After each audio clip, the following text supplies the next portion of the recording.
पे आपने अपनी कुर्ती को कैसे बनाना है और किस तरह से डिजाइन करना है वो होगा आज की इस वीडियो में।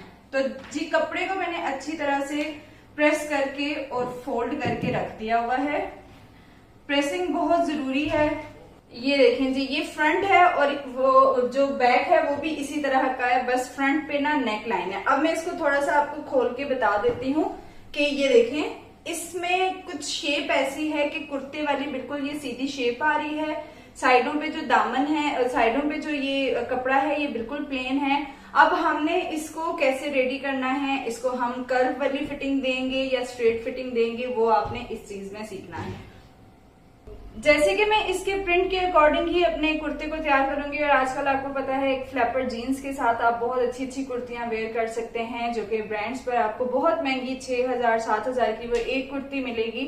तो क्यों ना आप घर पर ही अपनी वो वाली शेप दे दें। तो इसीलिए इस डिजाइन पर भी मैं आपको बता दूंगी जीन्स के ऊपर आपने किस तरह से इसको वेयर करना है। ये खुली शलवारों के ऊपर भी दोबारा से ट्रेंड आ गया है, छोटी शर्ट्स का। अच्छा जी, यहाँ पे हमने जो लेंथ लेनी है वो लेनी है इस बॉर्डर के अकॉर्डिंग। अगर तो आपके पास इस टाइप का कोई स्टाइल आता है तो फिर आपको नीचे बॉर्डर का ध्यान रखना पड़ेगा, ऊपर से हम कट कर सकते हैं इजीली। तो जी शर्ट की जो लेंथ है वो हमें रखनी है 35। तो जैसे कि मैंने आपको बताया कि हम बैक और फ्रंट को अगर छोटा बड़ा रखते हैं तभी हमारी बहुत एक्यूरेट कटिंग होती है। तो अभी मैं इसकी लेंथ को कर देती हूँ। यहाँ पे जी 35 इंच लेंथ अगर लेनी है तो मैं इसको 35 पे ही रख रही हूँ, क्योंकि बैक से भी 1 इंच आगे की तरफ आएगा। उसके बाद जो आर्म होल है वो मैं 7.5 पे कर रही हूँ, 15 इंच। अब आपने नोट किया होगा कि सिर्फ आर्म होल मतलब सिर्फ बाकी शर्ट्स खुली नहीं, आप इसकी जो क्रॉस बैक है उसको भी खुला कर सकते हैं। तीरा कंधा हर चीज आप लूज पहन सकते हैं। मैं जल्दी से निशान लगाती हूँ, साथ साथ आप नोट डाउन करें। चेस्ट में 20 ले रही हूँ, इसके बाद 6.5 पे कमर, वो भी 20। अब यहाँ पर आता है कि हम इस तरह की कुर्तियों को कैसे डिजाइन कर सकते हैं। नीचे से जी आएगा 10 इंच के चौक और उसके बाद यहाँ से 21 इंच हमने लेना है।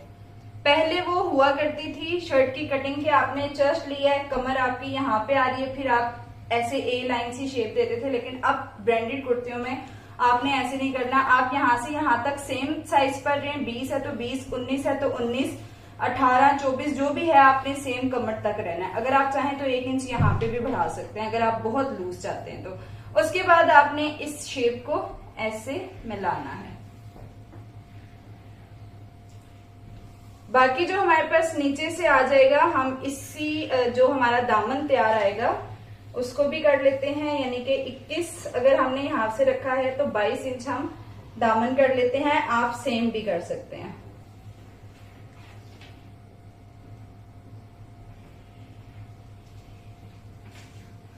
ये तो हमारी तैयारी है। उसके अलावा आप इसमें 2 इंच का मार्जिन रखें। कपड़े को हम इसी कपड़े को पट्टे की तरह फोल्ड करेंगे। बाकी जो है हमारी ये वाली शेप एज इट रहेगी। यहां से जो हमारा कर्व आएगा वो भी एज इट रहेगा। सिर्फ फ्रंट के 2 हिस्से उठा के कटिंग कर रही हूं। जो हमें बैक से तकरीबन 1.25 इंच बड़ा रखना होता है।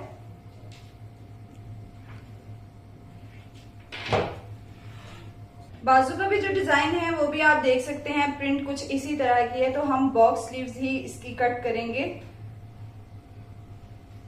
20 इंच हमें बाजू तैयार चाहिए, जो कि ऑलमोस्ट इस बॉर्डर तक आ रही है। लेकिन यहाँ पे हमें थोड़ा सा जो एक्स्ट्रा मार्जिन रखना है स्टिचिंग का ऊपर से, उसके लिए मैं 21 इंच कट कर रही हूँ। इधर से निशान लगा रही हूँ।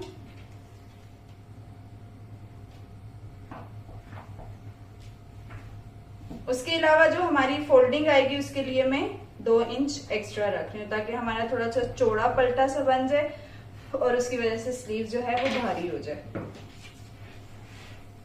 बाकी जो इसका ये वाला हिस्सा है ये मैं इसी के अकॉर्डिंग रखूंगी, ताकि मेरा प्रिंट भी ना कटे और ये हमारी बॉक्स जो स्लीव है वो तैयार हो जाएगी।